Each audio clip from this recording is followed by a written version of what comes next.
Jangan. Baik, Assalamualaikum warahmatullahi wabarakatuh. Selamat pagi anak-anak. Pagi, Bu. Bagaimana kabar hari ini? Sehat, Bu. Baik, Bu. Luar biasa. Alhamdulillah, semoga semuanya dalam keadaan sehat dan juga siap mengikuti pembelajaran hari ini ya. Jadi sebelum memulai pembelajaran, mari kita berdoa terlebih dahulu sesuai agama dan kepercayaannya masing-masing agar kegiatan belajar kita itu dapat berjalan dengan lancar dan juga diberikan ilmu yang bermanfaat. Oke, berdoa dipersilahkan. Berdoa selesai. Baik, sebelumnya Ibu akan mengecek kehadiran kalian terlebih dahulu. Apakah hari ini ada yang tidak hadir? Hadir semua, Ibu. Jadi pada pertemuan hari ini kita akan mempelajari materi tentang interaksi makhluk hidup dan juga lingkungannya. Nah, setelah mengikuti pembelajaran hari ini, kalian diharapkan mampu untuk menjelaskan pengertian interaksi makhluk hidup dan lingkungannya, kemudian mengidentifikasi komponen biotik dan juga abiotik dalam ekosistem, kemudian menganalisis berbagai bentuk interaksi antar makhluk hidup, menjelaskan hubungan antara makhluk hidup dengan lingkungannya, serta menyimpulkan pentingnya menjaga keseimbangan ekosistem. Jadi, setelah pembelajaran ini selesai, nantinya kalian itu tidak hanya mengetahui jenis interaksi makhluk hidup saja, tetapi juga memahami mengapa keseimbangan lingkungan itu harus dijaga. Baik, perhatikan gambar yang Ibu tampilkan ya. Nah, terdapat dua kondisi lingkungan yang berbeda. Nah, gambar pertama itu menunjukkan bahwa lingkungan yang masih hijau dan juga terjaga. Nah, sedangkan pada gambar kedua itu menunjukkan lingkungan yang rusak. Nah, sekarang Ibu ingin bertanya nih kepada kalian. Menurut kalian, bagaimana sih kondisi lingkungan yang berbeda pada kedua gambar tersebut dapat mempengaruhi kehidupan makhluk hidup yang ada di dalamnya? Ada yang bisa menjawab? Saya, Bu. Ya, silakan Kak Tabita. Nah, jadi hewan akan sulit mencari makanan dan tumbuhan juga menjadi sulit tumbuh dan mengakibatkan hewan-hewan itu banyak yang mati, Ibu. Iya, bagus sekali ya jawabannya. Jadi, kondisi lingkungan itu juga sangat mempengaruhi kehidupan makhluk hidup. Nah, jika lingkungannya itu rusak, maka makhluk hidup yang tinggal di dalamnya itu juga akan merasa terganggu.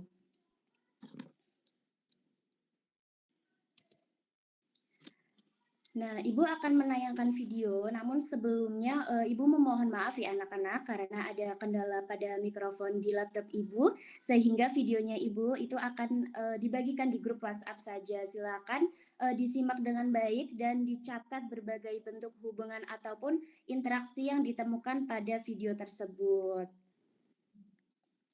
Untuk waktunya itu ada 3 menit di dalam videonya, silakan bisa disimak ya anak-anak.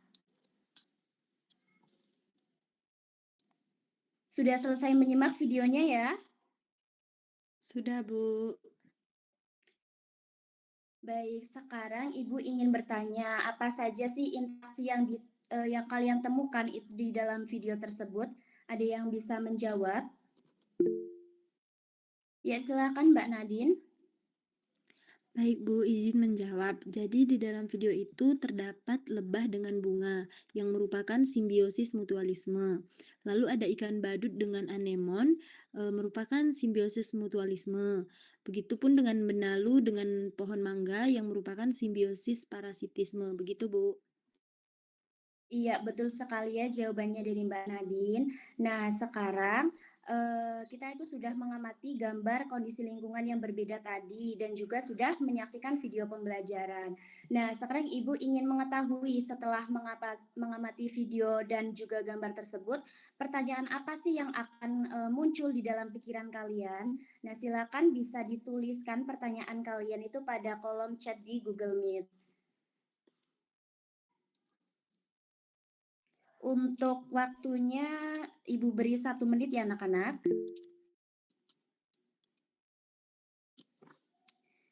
Iya, sepertinya sudah ada yang mengirim pertanyaannya. Terima kasih atas pertanyaan yang sudah kalian tuliskan. Nah, dari pertanyaan yang kalian sampaikan, kita dapat merumuskan beberapa masalah yang akan kita pelajari hari ini. Jadi, yang pertama itu ada apa ya sih yang dimaksud dengan interaksi makhluk hidup dan lingkungannya? Kemudian, bagaimana bentuk-bentuk interaksi antar makhluk hidup? Mengapa keseimbangan ekosistem itu juga perlu dijaga? Dan apa dampak perubahan lingkungan terhadap kehidupan makhluk hidup? Nah, untuk menemukan jawabannya, kita akan melakukan diskusi kelompok. Nah, Ibu, akan membagikan LKPD melalui WhatsApp group. Silakan kalian bisa dicek dan juga nanti, setiap kelompok itu mengerjakan lembar pada LKPD dan juga mencari informasi terhadap materi yang telah Ibu bagikan. Nah, untuk informasi yang akan kalian temukan nanti itu, seperti komponen biotik dan abiotik, kemudian bentuk interaksinya itu bagaimana, dan juga hubungan antar makhluk hidup dengan lingkungannya itu juga bagaimana. Nah, silakan kalian berdiskusi bersama kelompok kalian masing-masing. Ibu beri waktu 7 menit untuk mengumpulkan datanya terlebih dahulu ya dari berbagai sumber belajar. Silakan bisa dicari data dari berbagai sumbernya. Ibu beri waktu 7 menit ya anak-anak. Oke, Bu. Baik, karena waktunya sudah selesai, setelah memperoleh berbagai informasi yang kalian dapatkan tadi, sekarang silahkan didiskusikan hasil temuan kalian bersama dengan kelompok kalian. Nah, kemudian nanti, tugas kalian itu menganalisis informasi yang diperoleh untuk, melengkapi jawaban yang ada di LKPD. Kemudian, Ibu beri waktu 10 menit untuk mengerjakan, cukup? Cukup Cukup ya? Ibu. Baik, silakan bisa dikerjakan.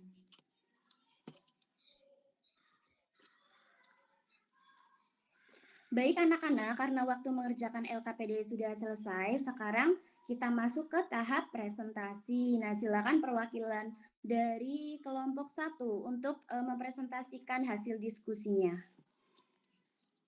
Saya Rizky, perwakilan dari kelompok 1, izin menjawab untuk diskusi dari kelompok kami, di mana dari kelompok kami itu menemukan lebah dan bunga merupakan simbiosis mutualisme karena keduanya saling memperoleh keuntungan di mana lebah mendapatkan nektar sebagai bahan makanan, sedangkan bunga terbantu dalam proses penyerbukannya. Selain itu ada ikan badut dan anemon, dia juga termasuk simbiosis mutualisme karena ikan badut memperoleh perlindungan dari anemon, sedangkan anemon memperoleh sisa makanan yang dari ikan badutnya.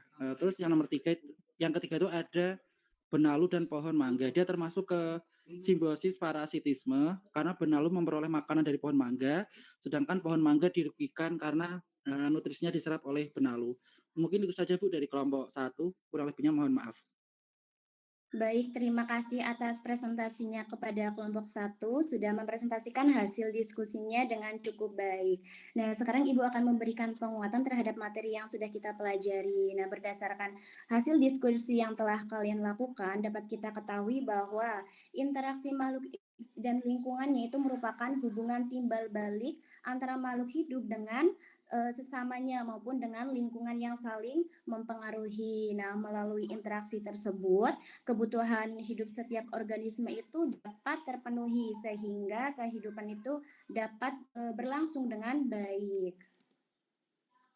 Kemudian, di dalam suatu ekosistem itu juga terdapat 2 komponen utama, yaitu komponen biotik dan juga komponen abiotik. Untuk komponen biotik itu merupakan seluruh makhluk hidup yang terdapat dalam ekosistem seperti manusia, kemudian hewan, kemudian tumbuhan dan juga mikroorganisme. Sedangkan, komponen abiotik itu merupakan komponen yang tidak hidup, di mana yang mendukung kehidupan makhluk hidup seperti air, kemudian tanah, udara, cahaya matahari, dan juga suhu. Nah, komponen biotik dan abiotik ini saling berhubungan dan tidak dapat dipisahkan dalam suatu ekosistem.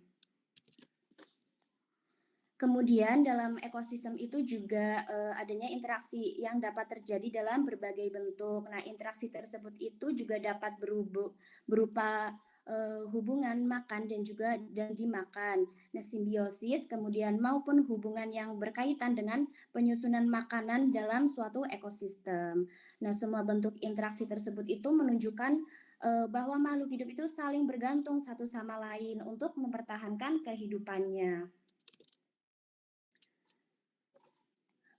Kemudian salah satu bentuk interaksi yang sering kita temukan itu juga adalah simbiosis, di mana simbiosis ini merupakan hubungan hidup bersama antara dua makhluk hidup yang berbeda jenis. Nah, berdasarkan hasil pengamatan kalian, terdapat beberapa jenis simbiosis. Yang pertama itu tadi ada simbiosis mutualisme, yaitu berhubungannya itu saling menguntungkan. Contohnya itu pada lebah dan juga bunga. Lebah itu akan memperoleh nektar sebagai makanan, sedangkan bunga itu terbantu dalam proses penyerbukan. Kemudian yang kedua itu ada simbiosis komensalisme, itu merupakan hubungan yang menguntungkan satu pihak, sedangkan pihak lainnya itu tidak dirugikan maupun tidak diuntungkan. Nah, contohnya itu pada ikan badut dan juga anemon.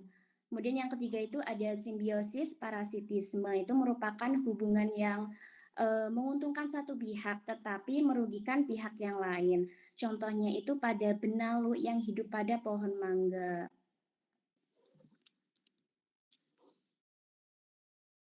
Kemudian berdasarkan cara memperoleh makanan, organisme itu juga dapat dibedakan menjadi autotrof dan juga heterotrof. Nah, organisme autotrof itu merupakan organisme yang mampu membuat makanannya sendiri. Contohnya itu seperti tumbuhan hijau melalui fotosintesis. Nah, sedangkan organisme heterotrof itu merupakan organisme yang memperoleh makanan dari organisme lain. Nah, organisme heterotrof itu dapat dibedakan menjadi herbivora, yaitu pemakan tumbuhan. Nah, karnivora itu pemakan daging, sedangkan omnivora itu pemakan tumbuhan serta hewan. Nah, contoh herbivora itu seperti sapi, kemudian karnivora itu seperti harimau, sedangkan omnivora itu seperti ayam. Kemudian selanjutnya ada faktor penyebab perubahan lingkungan. Nah, anak-anak, kondisi lingkungan itu tidak selalu tetap.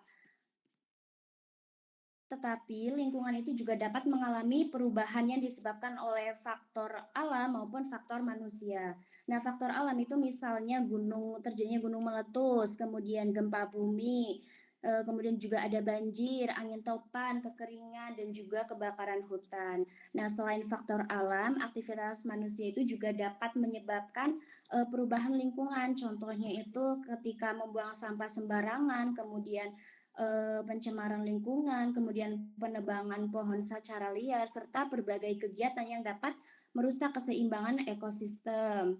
Oleh karena itu, kita perlu menjaga lingkungan dengan baik agar keseimbangan ekosistem itu tetap terpelihara dan juga makhluk itu dapat hidup dengan nyaman. Baik anak-anak, sebelum kita mengakhiri pembelajaran hari ini, eh, marilah kita bersama-sama untuk menyimpulkan materi yang telah kita pelajari. Jadi dari pembelajaran hari ini dapat kita ketahui bahwa interaksi makhluk hidup dan lingkungannya itu merupakan hubungan timbal balik antara makhluk hidup dengan makhluk hidup lainnya maupun dengan lingkungannya. Kemudian dalam suatu ekosistem itu terdapat komponen biotik dan juga apa? Komponen biotik dan abiotik yang Abiotik. iya betul, yang saling berinteraksi. Kemudian kita juga dapat telah mempelajari beberapa bentuk interaksi seperti simbiosis mutualisme, kemudian komensalisme dan juga parasitisme. Selain itu juga kondisi lingkungan juga sangat mempengaruhi dalam kehidupan makhluk hidup sehingga kita harus menjaga lingkungannya agar keseimbangan ekosistem tetap terpelihara. Cukup sekian pembelajaran hari ini. Terima kasih anak-anak atas partisipasi dan juga kerjasamanya selama pembelajaran berlangsung. Semoga ilmu yang kita pelajari hari ini itu dapat bermanfaat dan dapat diterapkan dalam kehidupan sehari-hari. Selanjutnya silahkan kalian mengerjakan soal kuis yang, Ibu bagikan melalui Google Form ya. Ibu share di, grup WhatsApp untuk batas pengerjaannya sampai jam 12 malam. Apakah ada pertanyaan anak-anak? Cukup, Ibu. Cukup ya, jika sudah tidak ada pertanyaan, Ibu cukupkan. Wassalamualaikum warahmatullahi wabarakatuh. Waalaikumsalam warahmatullahi wabarakatuh. Terima kasih, Ibu. Terima kasih Ibu. Ya.